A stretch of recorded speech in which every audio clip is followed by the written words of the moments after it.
আজ আমরা যারা এখানে উপস্থিত, আমরা সবাই একরকম নয়। আমাদের আদর্শ আলাদা, অভিজ্ঞতা আলাদা, দৃষ্টিভঙ্গিও আলাদা। কিন্তু তারপরেও আমরা একসাথে বসেছি, আলোচনা করছি।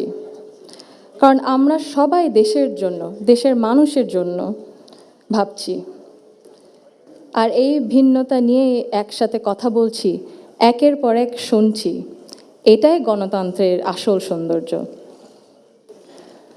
আমার আগে যারা সম্মানিত প্যানেলিস্টরা কথা বলেছেন, তাদের সবাইকে আন্তরিক ধন্যবাদ জানাই।